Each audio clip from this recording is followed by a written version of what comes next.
नमस्कार। Class 12th accountancy का अपना चैप्टर है retirement and death of A partner. देखिए, हम डेथ ऑफ ए पार्टनर समझ रहे थे। इस चैप्टर का लास्ट एडजस्टमेंट आपको बता रहा हूँ, जॉइंट लाइफ पॉलिसी, और काफ़ी इंपॉर्टेंट पॉइंट है।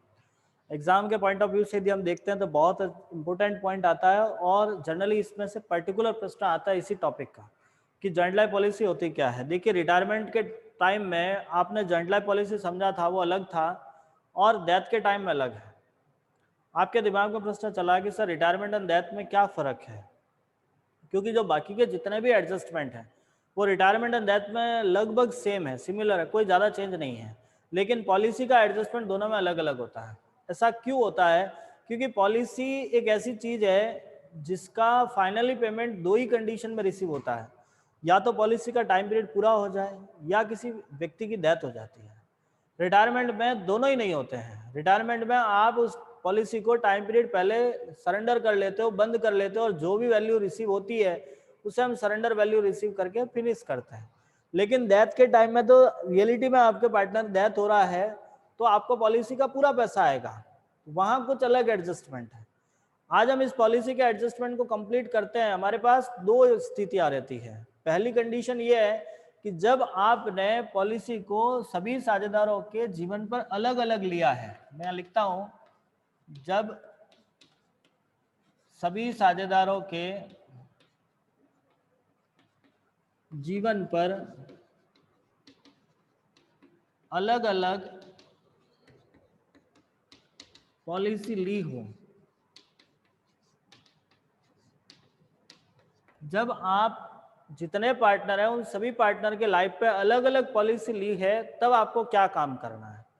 पहली एंट्री करोगे आप यहाँ पे, insurance premium account debit to cash.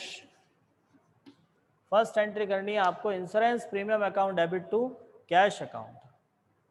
Next entry करोगे, profit and loss account debit to insurance premium. देखिए, ये एंट्री आपको प्रीमियम पे करने की है, ये आपको प्रीमियम को पीएनएल में ट्रांसफर करने की होती है एंड ऑफ द ईयर। ठीक है, ये दोनों एंट्रियां उस टाइम तक करनी है जब आपके किसी पार्टनर की डेथ नहीं हो जाती है।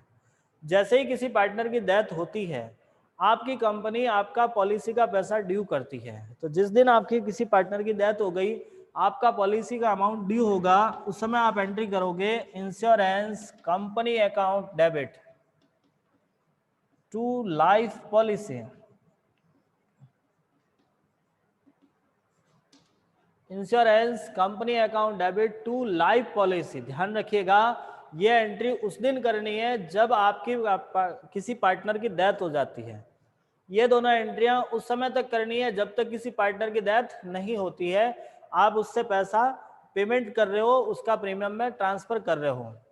अब जब किसी पार्टनर की डेथ हो जाती है, उस टाइम आपको काम क्या करना है, आप एंट्री करोगे insurance company account debit to life policy.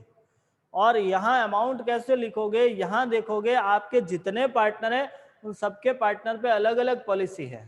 तो आप यहाँ लिखोगे मरने वाले की पूरी पॉलिसी, मरने वाले की पूरी पॉलिसी व शेष का समर्पण मूल्य। जो पार्टनर जिसकी डेथ हो चुकी है उसकी तो पूरी पॉलिसी आएगी, लेकिन जो पार्टनर अभी जिंदा है, जो उनके सरेंडर वैल्यू लेने हैं और तीनों को टोटल करना है। अभी इसका एक न्यूमेरिकल करेंगे तब समझ में आ जाएगा। नेक्स्ट आपकी एंट्री करनी है, आपको पॉलिसी का अमाउंट रिसीव करने पर एंट्री करोगे cash account debit to insurance company, और लास्ट एंट्री होती है life policy account debit to all partners capital. ये एंट्रियां आपको नोटबुक में लिखनी है, इसलिए इसका स्क्रीनशॉट लो। एक सवाल हल करते हैं। देखिए, एक सवाल हम ट्राई करते हैं। मैंने एक सवाल आपके बोर्ड पे लिखा है, एबीसी 3 पार्टनर थे। 1 अप्रैल 2016 को उन्होंने एक पॉलिसी ली है। तीनों पार्टनर की लाइफ पे अलग अलग पॉलिसी है। ए पे है 20,000, बी के 40,000 और सी के 60,000। जिसके लिए आपका फर्म इनका प्रीमियम पे करती है, ए के लिए 2000, बी का 6000, व सी का 8000 रुपये। 1 मई 2018 को ए की मृत्यु हो गई, जिस दिन आपके बी व सी की पॉलिसी का समर्पण मूल्य क्रमशः 10,000 व 15,000 रुपये था। देखिए आपके इस प्रकार के प्रश्न में जो पार्टनर जिसकी डेथ हुई है उसके अलावा रिमेनिंग पार्टनर्स का सरेंडर वैल्यू हमेशा दे रखा होगा। आपको सवाल में सरेंडर वैल्यू मिलेगा, उस सरेंडर वैल्यू के बेस पे आपको एंट्रियां करनी है। अभी हमने एंट्रियां समझी थी, उसी के आधार पे इस सवाल को सॉल्व करते हैं। आप फर्स्ट एंट्री करोगे इंश्योरेंस प्रीमियम, आपने पॉलिसी ली है 2016 April 1, insurance premium account debit to cash. 3 अलग अलग आपके पॉलिसी है, पहले 2000, 6000, 8000 और 8000, 16000। आपका पर एनम 16,000 प्रीमियम पे हो रहा है। आप तीनों का टोटल करके लिख दोगे, फिर आपका यही ईयर क्लोज होगा 17 March 31। Profit and loss account debit to insurance premium, amount होगा 16,000। फिर आपका नेक्स्ट ईयर प्रीमियम पे करोगे अप्रैल 1 को, insurance premium account debit to cash, फिर से 16,000 आपको प्रीमियम पे करना है। नेक्स्ट आप पीएनएल में ट्रांसफर करोगे 2018 March 31, PNL account debit to cash, sorry to insurance premium 16,000। अब आपका पार्टनर की डेथ हो गई है, आपके पार्टनर की डेथ हो गई और वो हुई है 1 मई को। 1 मई को हुई तो मतलब पहले आपको प्रीमियम तो पे करना पड़ेगा, 1 अप्रैल को पे करोगे आप। 1 अप्रैल को आपने प्रीमियम पे कर दिया, insurance premium account debit to cash 16,000। अब 1 मई को आपके पार्टनर की डेथ हो गई। जैसे ही डेथ होती है कंपनी अपना प्रीमियम पॉलिसी ड्यू करती है, क्लेम ड्यू करती है। ड्यू होने के लिए एंट्री करेंगे हम insurance company account debit to life policy. अब यहां देखोगे मरने वाले की पूरी और बाकी का सरेंडर वैल्यू। मरने वाले की पूरी पॉलिसी लेनी है, बाकी का सरेंडर वैल्यू लोगे। मरने वाले की पूरी पॉलिसी 20,000 और बी और सी का सरेंडर वैल्यू होता है 10,000, 15,000 जो सवाल में दिया हुआ है। पॉलिसी का सरेंडर वैल्यू आपको प्रश्न में दिया हुआ होगा, उसी को आपको लेना है। ऐसे में आपके पास टोटल आ गए 45,000। अब आप इसको रिसीव करोगे cash account debit to life insurance company 45,000 और आप इसे शेयर करोगे मई 1 को लाइफ पॉलिसी अकाउंट डेबिट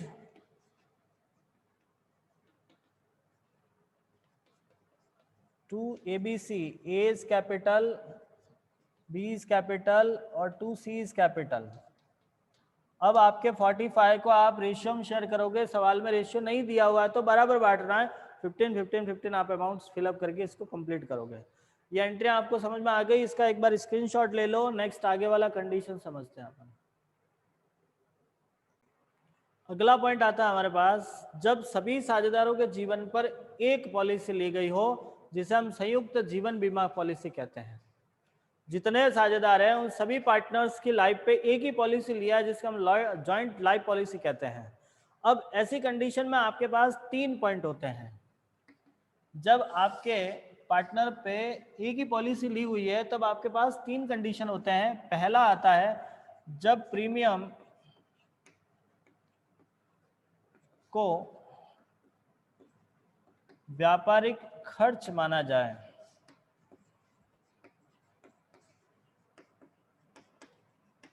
दूसरा आता है जब प्रीमियम को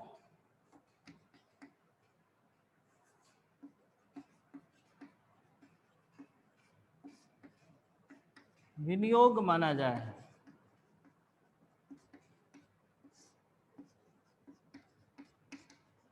आपने व्यापारिक खर्च माना है तो अलग काम करना है, आप उसे इन्वेस्टमेंट मान रहे हो तो अलग करना है। इसके अंदर एक तीसरा पॉइंट और आता है कि जब प्रीमियम को विनियोग मानकर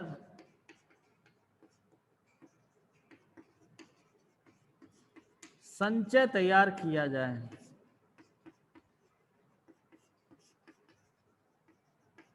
देखिए, जितना इन्वेस्टमेंट आपने उसको माना है, ठीक उतना ही अमाउंट से आप रिजर्व यदि बना रहे हो तो उसके लिए आपको काम क्या करना है। तो हमारे पास पॉलिसी से रिलेटेड 3 पॉइंट होते हैं, तीनों को हम अलग अलग तरीके से समझेंगे। पहले हम ये मानते हैं कि जब आप प्रीमियम को व्यापारिक खर्च मानते हैं उस समय आपको क्या एंट्रियां करनी है। आप पहली एंट्री करोगे प्रीमियम पे करने के लिए, insurance premium account debit to cash, first entry. Second entry करोगे profit and loss account debit to insurance premium, to insurance premium. ये दोनों एंट्रियां उस टाइम तक करनी है जब तक आपके पार्टनर की डेथ नहीं हो जाती है। यहां आपके सभी पार्टनर पर एक ही पॉलिसी ली है तो आपको एक ही प्रीमियम दे रखा होगा और उसी प्रीमियम को आपको पेड करना है और उसी को आपको ट्रांसफर करना है end of the year. Next, जब किसी पार्टनर की डेथ हो जाती है उस टाइम आपको काम क्या करना है। तो आप यहाँ पे पॉलिसी का अमाउंट ड्यू करोगे, आपको एंट्री करनी है insurance company account debit to joint life policy. इससे पहले वाले कंडीशन में आपने समझा था लाइफ पॉलिसी, यहां आएगा जॉइंट लाइफ पॉलिसी। दोनों में फर्क होता है, लाइफ पॉलिसी सभी पार्टनर के जीवन पर अलग अलग ले रखी होती है और जॉइंट लाइफ पॉलिसी सभी पार्टनर पर एक ले रखी होती है। आपको एंट्री करनी है insurance company account debit to joint life policy. ये एंट्री कब करोगे, जब किसी पार्टनर की डेथ हो जाती है। जैसे ही किसी पार्टनर की डेथ हुई है हम एंट्री करेंगे insurance company account debit to joint life policy. यहां आपको पूरी पॉलिसी से लिखना होगा, पूरी पॉलिसी, जो पॉलिसी का वैल्यू था पूरा का पूरा यहां आप लिखोगे। नेक्स्ट एंट्री करोगे आप यहां पे पॉलिसी का पैसा रिसीव करना है, cash account debit to insurance company. Last entry होती है joint life policy account debit to all partners capital. ये आपको ओपीएसआर में शेयर करना है। एक छोटा सा एग्जांपल देखते हैं, वैसे ओरली समझ लेते हैं कि मान लीजिए 3 पार्टनर, जैसे अभी वही जो सवाल अभी 2 मिनट पहले सीखा था कि मान लीजिए 3 पार्टनर थे एबीसी। 1 अप्रैल 2016 को आपने एक पॉलिसी ली, वहां आप तीनों का अलग अलग ले रहे थे, एक की 20,000 40,000 और तीसरे की 80,000 या 60,000 थी। यहाँ आपने तीनों को मिलाकर 1 लाख की पॉलिसी ली है। समझ रहे हो मैं कहना क्या चाह रहा हूँ कि मान लीजिए आपने तीनों को मिलाकर 1 लाख की पॉलिसी ले रखी है जिसका प्रीमियम 10,000 रुपए पर एनम पे कर रहे हो आप। तो जब आप प्रीमियम पे करोगे एंट्री करोगे insurance premium to cash PNL account debit to insurance premium. ये एंट्री उतने टाइम तक करनी है जब तक किसी पार्टनर की डेथ नहीं हो जाती है। अब वही मान लो 2 साल बाद यदि किसी पार्टनर की डेथ हो जाती है तो एंट्री करोगे insurance company account debit to joint life policy to और joint life policy to cash, sorry, insurance company account debit to joint life policy, cash account debit to insurance company and joint life policy to all partners. यहाँ आपको directly policy का amount तीनों में बांटना है। ध्यान इतना सा रखना है कि पूरी पॉलिसी को आपको तीनों में शेयर करना है। इससे रिलेटेड आपका एक न्यूमेरिकल क्वेश्चन है, प्रश्न संख्या 13 आपकी बुक का न्यूमेरिकल क्वेश्चन 13 है। आप उस प्रश्न को सेल्फ ट्राई करोगे, मैं आपको उस प्रश्न को होमवर्क में दे रहा हूँ। यदि वो प्रश्न आपको समझ में नहीं आता है, पहली कंडीशन आप देखोगे समझ में नहीं आ रहा है, आप ट्राई करो, नहीं होता है तब आप हमसे इन्फॉर्म कीजिएगा, मैं आपको उस प्रश्न को सॉल्व कराऊंगा। लेकिन पहली कंडीशन, क्योंकि उसमें सिर्फ कॉन्सेप्चुअल काम है, सवाल में आपको कुछ नया करना नहीं है, इस कॉन्सेप्ट को आपको फॉलो करना है और इसी कॉन्सेप्ट के बेस पे आपको सवाल सॉल्व करना है। एक बात और, हमने रिवीजन क्लास भी स्टार्ट करी है क्योंकि आपके कुछ आगे टेस्ट वगैरह है, एग्जाम है, जो भी चीज़ है, भले हमने जो पहले से पढ़ रखा है उसी को हम वापस रिवाइज करना जरूरी है। हमने कल आपको एक पेपर सेंड किया था, आई थिंक वो सॉल्व नहीं किया आप लोगों ने, कर लिया है द बेस्ट, नहीं किया तो आप उसको करोगे। हम उस सॉल्यूशन को उसके लिए हम अगली क्लास में उसको सॉल्व करेंगे। आज आप उसका, आज या कल हम उसका वीडियो डाल देंगे, उसका पूरा सॉल्यूशन जो आपको समझना है, ट्राई करना है, नहीं समझ में आए तो हमसे पूछना है। बेटा जब तक आप लोग खुद से नहीं करोगे समझ में कम आएगा, प्रयास करो, अच्छा रहेगा। कोशिश करना है, ये कॉन्सेप्ट लिखना है, समझना है और इससे related example with numerical try करना है, ठीक है। ओके, इससे आगे हम नेक्स्ट अगली क्लास में इन दोनों को समझेंगे। कारण ये है कि ये अपने आप में पूरे अलग अलग चैप्टर हैं, दोनों में आपको टाइम देना होगा, अच्छे से समझना होगा। तो उससे पहले आपको ये कंप्लीट करना है। यहाँ तक यदि आप कंप्लीट कर लेते हो, यहाँ तक अच्छे से समझ में आ जाता है, तो फिर हम उसको स्टार्ट करेंगे और उसको समझाने की कोशिश करेंगे। तो आपका काम आज का ये रहता है, आपको ये दोनों नोट्स एंट्रियाँ प्रिपेयर करनी है, साथ में आपको इससे रिलेटेड न्यूमेरिकल ट्राई करना है, एग्जाम्पल ट्राई करना है और जो कल हमने पेपर सेंड किया था उसको सॉल्व करना है। वापस आपको पार्टनरशिप से रिलेटेड 3 चैप्टर है। एक आपको और बता दूं, आरबीएससी के लिए जो रिवाइज सिलेबस आया है, उस रिवाइज सिलेबस में आपका डिसोल्यूशन ऑफ फर्म को अभी इस साल के लिए डिलीट किया है। तो हमारे पास पार्टनरशिप के 3 चैप्टर है और आई थिंक अभी 3 चैप्टर कंप्लीट होने वाले हैं। तो एक बार फिर से आप तीनों चैप्टर का क्विक रिवाइज कर लीजिएगा। हमारी पूरी प्लेलिस्ट आपके पास में है, आप यूट्यूब पे सारे वीडियो देख सकते हो। उसके लिए हमने पीडीएफ बनाकर भी आपको सेंड की है। तो हम जितना प्रयास कर सकते हैं उतना कर रहे हैं, आपको भी ट्राई करना है क्योंकि ताली दोनों हाथ से बजती है। जब तक आप भी प्रयास नहीं करोगे, अकेला व्यक्ति कुछ नहीं कर सकता। हम कोशिश कर रहे हैं, ध्यान से समझिएगा। यदि कोई समस्या रह रही है तो हम पूरा प्रयास करेंगे उसको सॉल्व करने के लिए। धन्यवाद।